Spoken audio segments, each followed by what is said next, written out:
Greetings, travelers! Welcome back to Tales from the Enchanted Forest with your hosts, Fox and Sparrow.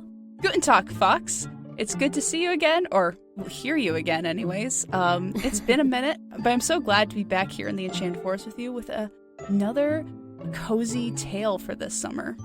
Yes, and last episode, if you guys have heard that one, we did something a little bit different. So instead of focusing on a fairy tale or a folk tale, we did a Tales from the Box Office special episode where we talked about K-pop Demon Hunters, which was an amazing movie with lots of folklore to explore. However, this week we are going to settle back into a good old-fashioned fairy tale, and what better than a story from the Brothers Grimm that reads like a Franken fairy tale. Man, Brothers Grimm is like the iconic folklore like collection, or like a collector, as it were. But I'm trying to think back to the last time we actually covered a Brothers Grimm story. Like, it feels like because it's so iconic, we've stayed away from it. So this is like kind of refreshing to come to them for one of their stories. See, I think the problem with the Brothers Grimm stories is we start off looking at their version of the tale, and then the more research we do, the more we find variations and different versions of it all across the world. And sometimes I will pick a different country's version of it if I find that version to be more exciting or more interesting.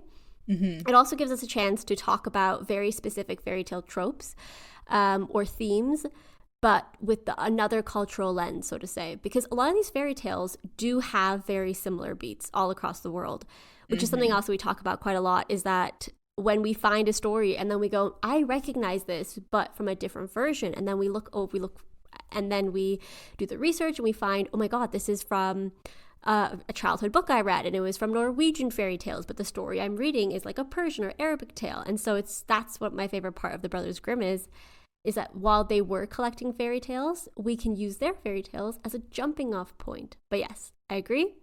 It's nice just to settle into a good old-fashioned Brothers Grimm tale. And that's something I liked about this story. So the story we chose today is called The Goose Girl at the Well, and it combines three big fairy tale themes and categories. The first one is the Goose Girl story, where a real princess is disguised and has to care for geese, while an imposter or her servant pretends to be a princess and takes over her role.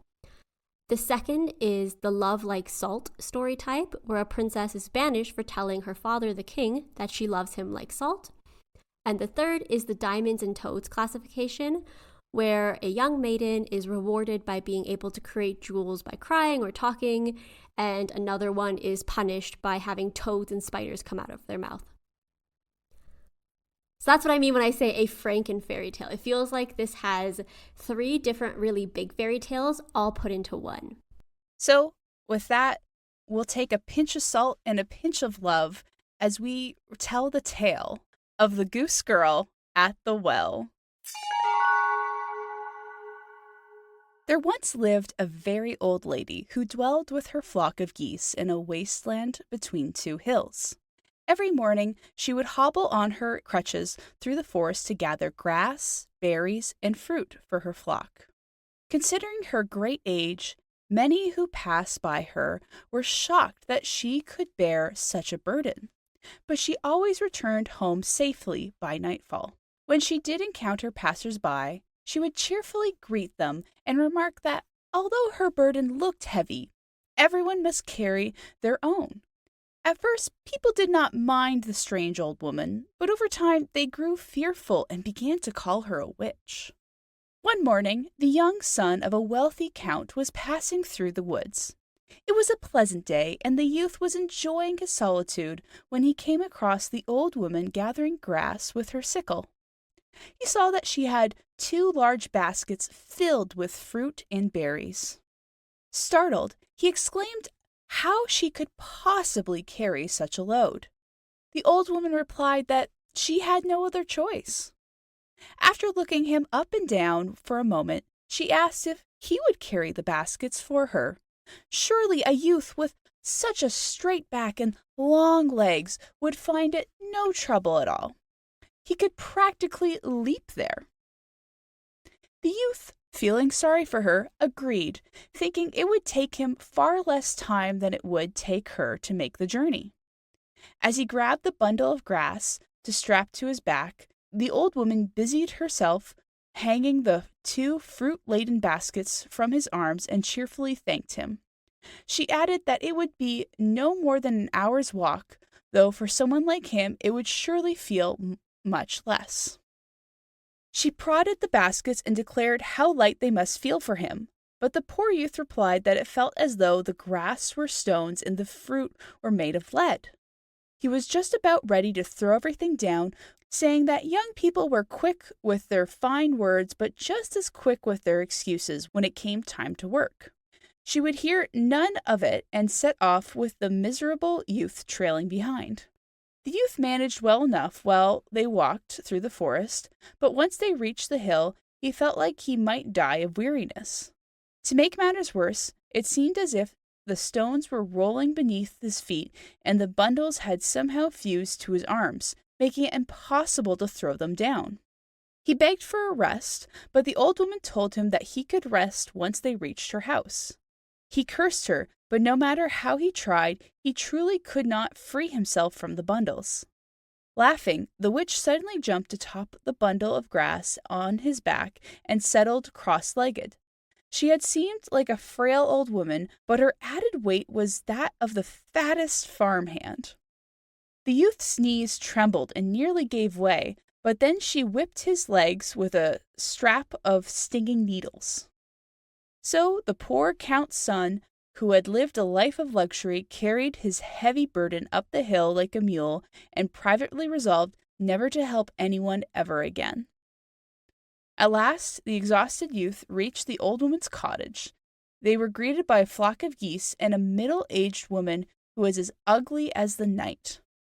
The woman came forward, seeing the old woman perched on the stranger's back, and cried out in alarm. The old woman replied that her dear daughter had nothing to fear, for the kind youth had carried her bundles all the way there, and when she grew tired, had even offered to carry her as well. The journey hadn't felt long at all, she claimed, as the two had joked and shared stories the entire way. This was all news to the youth, but he remained quiet, partly because he feared that if he moved even a muscle, he might collapse on the spot. Finally, the old woman cheerfully removed the bundles from the young man and laid them out for her geese, as if they weighed nothing at all. Then, turning to her daughter, she told her to go inside, saying it would be improper to be alone with a young man. What if he fell in love with her? The count's son didn't know whether to laugh or cry at the thought of falling in love with the girl, even if she were 30 years younger. He truly just wanted to get away from these people as soon as possible.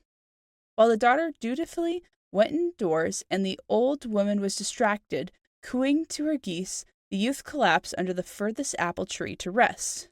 He had to admit it was beautiful in the little wasteland between the 2 hills. Wildflowers of every color bloomed all around, and a lush green meadow was cut through by a clear stream. As he drifted off to sleep, he wondered why the old woman would travel so far to gather food when her own garden looked like this. After some time, he was rudely shaken awake by the old woman, who gave him a beaming smile and finally offered him a reward. It was a small book, carved from a single emerald. Taking no chances, the youth sprang up, accepted the reward, and set off as quickly as he could, continuing until the sound of the geese had long faded behind him. Unfortunately, it took him 3 full days to find his way out of the wilderness, partly because he had been so eager to get away from the old woman that he hadn't really paid attention to his direction. Have you ever had this happen to you when you're like really eager to get away from someplace and you realize you made a long turn and then it just takes way longer to get back home? See, I don't think I have, but I do think sometimes I've been in a rush to just get on any bus or train. Mm-hmm. So this has happened actually a couple times where I have finished work. So I work in a different city sometimes. It's 4 hours away. Mm-hmm. And usually when I'm done work, I'm just so ready to go home. Like I want to go home. I want to because it's usually like I'll stay in that city for weeks at a time, for like a week at a time or something. So by the time I'm done, I'm like, great, I'm done. I want to go home. Mm-hmm. So sometimes, regardless of like what train it is, I will just take the first one. Yeah. So for example, sometimes it would take me like 3 hours to get here if I take the speedy one. But sometimes I will just take the really long cross-country one, and it'll take me about 5 hours or even like 5.5 hours. But in my mind, I'm just like, I need to not be here. Like, I need to be like on my way. I can't just be sitting around. So I understand this youth. And also, probably, he's afraid that if he stays, he's going to be asked to do something else. And he already said yes to helping someone, and it backfired. You know, as they say, no good deed goes unpunished. Yeah, but he did get a nice reward for it, you know? It wasn't all bad. I kind of was. He got an emerald, a book made of emeralds or something. Like, that's dope. It is, but I feel like if I was in this situation where someone had, like, I, out of the goodness of my heart, was like, let me help this little old lady. And not only is her load super heavy, but I'm carrying it up a hill, and then she gets on my back as well and starts whipping my feet. And then I get to her house, and she lives in a friggin' meadow, and I'm literally falling asleep under an apple tree. But I've just carried these apples from like God knows where. So I would be very like, I don't usually have anger problems, but I think I would develop anger problems. You see, if I was in this situation, I think there would be a part of me that would just assume if I had refused the witch from the get-go, or the old woman from the get-go, that she would curse me or something. So I think I would just be grateful not to be cursed, because I think my assumption is if I had refused, I would have been in trouble. So while it sucked, I've been like, okay, well, at least I avoided some potential long-term consequences for being selfish. That's what fairy tales have conditioned me for, is that if I don't help the mysterious old person, I'm gonna get in trouble for it. I don't know. This is my anger issue speaking. I would be so mad. Fair enough. And he feels a similar way, but he has taken flight. He is just getting out of there. He's not gonna bother with this anymore. And he's wandered the wilderness, but eventually he gets out. And eventually he comes upon a large city and was brought before the king and queen for an audience. There the count presented the royal couple with the emerald book and began to recount his tale. The queen, only half listening at first, opened the book, and scarcely had she glanced at its contents when she collapsed as if dead. Good first impression, my man. Chaos erupted. Guards seized the count, while servants rushed to the queen. The poor, bewildered youth would have been dragged straight to the dungeons had the queen not suddenly stirred and ordered everyone to stop at once and leave her alone with the count. Once the room was empty, the queen wept and told the count that she once had 3 daughters. The youngest, she said, was so beautiful that all who saw her would marvel. Her tears were like pearls and gemstones. When she turned 15, her husband summoned her daughters to divide his kingdom among them. He knew they loved him, but he wanted to hear who loved him the most. This is a sign of a healthy relationship if I ever heard one. Yeah. The eldest said she loved him like the sweetest sugar.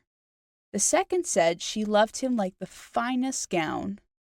But the youngest hesitated, and when pressed, she said she loved him like salt, for even the most delicate food is tasteless without it. The furious king declared that if she loved him like salt, then she would be rewarded with salt. The queen went on to explain how the king had given the 2 older daughters each half of the kingdom and exiled the youngest with only a bundle of salt. Despite the pleas and tears of the others, he would not allow her to return. Not long after, the king regretted his decision. Search parties were dispatched, but none ever returned. The royal couple believed their youngest daughter lost forever, until the count had brought them the emerald book. Inside, it was a single pearl tear, just like those that had fallen from their daughter's eyes.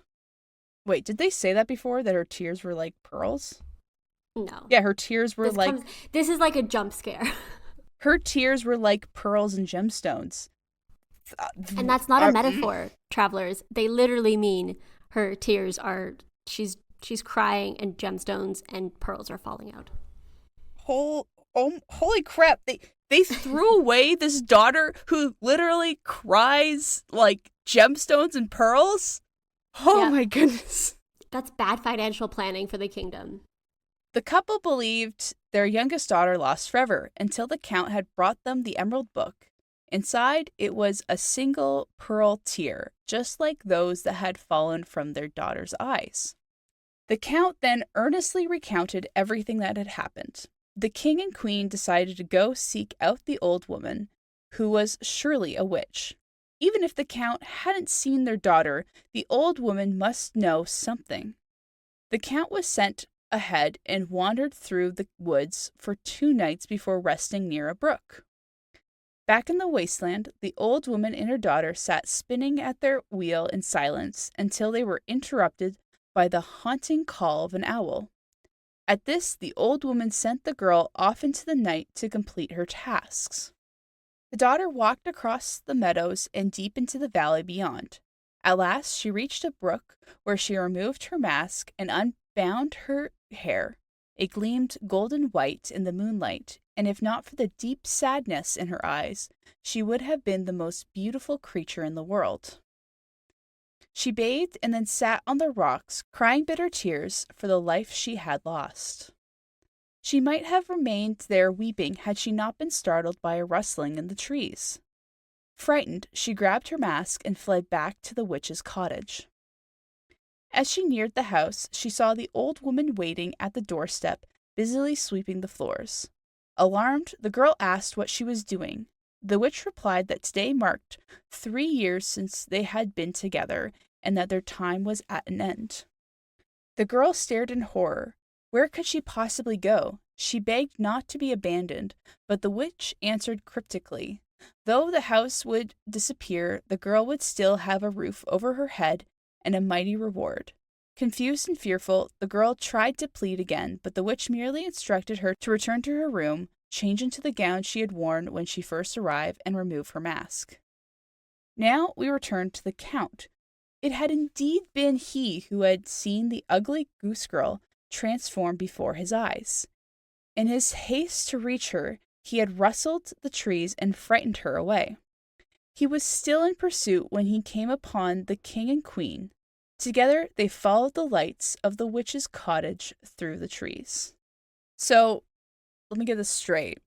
The Count and the king and the queen are all just wandering the woods with like no guards or anything. Like they didn't send any servants. Like it's them. People who are in charge of ruling the land are just wandering the woods. Yes. People who know how to run a country. They are just hanging out. It's all vibes. Can you imagine if we just got like a report like, leader of X country was wandering the woods for 4 days and like nothing got done. Actually, you know what? Some things just don't get done anyways. But I feel like it would be a funny news report to find out the leader of our countries were just like wandering woods just for the heck of it. I feel like, so here's where, the king and the queen. I feel like the king not saying anything up until this point is a little bit annoying because you kind of want to be like, all right, say something. You know, they were banished because of your choices, and yet nothing. I don't know how this could have possibly happened. This is crazy. I don't know who could have done this, but let's not worry about it. Let's just fix the problem. Yes. I mean, listen, I think that it was his own ego that made him send his daughter away. So I don't mind that he's, wandering in the woods looking for her. But given that the Count had no idea how to actually get back to the witch's house, I'm going to, in my head, the king and the queen were also just wandering in the woods lost. And they were also arguing the whole time. because she was like, our kid was missing because of you. And he's like, yeah, but she said she loved me like salt. What does that even mean? So in my head, that's what's happening. I'm not gonna lie. I'm a little sus on the Count's son because he started off as the Count's son. He's now just the Count. And he doesn't seem inclined to go back to his home at all. So there's a part of me that wonders if he's telling the truth or if maybe he was disowned already, so he's just wandering aimlessly. I'm more sus on this guy than the king and queen right now. You're like, I don't trust it. I don't trust him. Like, so far, we've really just seen him, like, offer to help and then immediately regret it, and then get a reward, and immediately the first royal couple he finds, he's like, let me give you the reward I just got. Does this get me safe passage or anything? They're like, now do this quest with us. I don't know. It doesn't feel like he's got a lot of ambition. He's just, like, bouncing from one thing to the next, but that's fairy tales for you. Have you ever met a rich person, okay, and like their year abroad, or like, oh, I'm vacationing, and you're like, oh, okay. I feel like that's the vibe he gives. That is so true. He's on a journey to discover himself. He's like, just spending a year abroad, and I'm like, all right. This is the journey. Whenever he gets home, this is the thing he's going to talk about for the rest of his life. Like, that one time I went to Europe and it was so crazy. and I'm going to comes back with half an accent and he's like, I forgot how to speak. And everyone's like, you were gone for a week. It's like, it was crazy. I love that, though. Back to our heroes of this story, the royal heroes. The trio hesitated by the doorway and the Count peeked into the window first. The old woman was alone by the fire, spinning away at a house that appeared as clean and spotless as if it had been inhabited by cloudmen. Finally, they summoned the courage to knock, and the witch let them in. With fiery eyes, she rebuked the king and queen for abandoning their daughter for 3 long years. The child had suffered no physical harm, but the witch hoped the royal couple had been thoroughly plagued by their sorrow and regret. When she finished scolding them, she called to her daughter, and the princess entered the room. Without the slightest trace of anger, the girl rushed into her parents' arms, laughing through the tears and kissing their faces as they huddled together in joyful reunion. Her father, overcome with guilt, took her face in his hands and begged for her forgiveness. He asked what he could give her to make amends, but before she could speak, the old woman interrupted. She announced that the girl needed nothing more, for she already possessed a treasury of her own. The witch had saved every pearl teardrop the girl had shed over the past 3 years, and now offered them as her reward. For her faithful care of the geese, the girl would also inherit the dwelling itself. The moment the witch gave her final blessing and looked one last time at the daughter she had raised, she vanished. At once, the humble cottage began to shimmer. Its wooden walls stretched upward, its roof soared into towers, the dusty floors turned into gleaming marble. In moments, it had become a noble palace, complete with courtyards, fountains, and a great hall filled with the scent of roasting meats and sweet pastries. Servants dressed in fine clothing scurried about in a frenzy to prepare a princely banquet. Unfortunately, the tale ends here, for the storyteller's grandmother, who first recounted it, had partly lost her memory and could not remember how it all concluded. Still, the storyteller likes to believe that, as most happy endings do, this one ended in marriage. The Count and the princess likely wed and ruled the new palace together, making it their own small kingdom of peace and plenty. The storyteller also wonders whether the geese had been more than they seemed. Perhaps they had once been men, enchanted and loyal, who were later transformed into the palace's new servants. No one can say for certain. However, there is one thing the storyteller knows to be true. At the princess's birth, it was the old woman who bestowed upon her the rare gift to cry pearls. That kind of magic, it seems, has faded from the world. For if such gifts were still given today, then surely every poor boy would become a rich man too. Huh? Wait, So these that gifts were taken away because we couldn't have poor people becoming rich? What? no, it just means if gifts like that were given today, then everyone who is poor would also be rich because then they would also have the teardrops into pearls.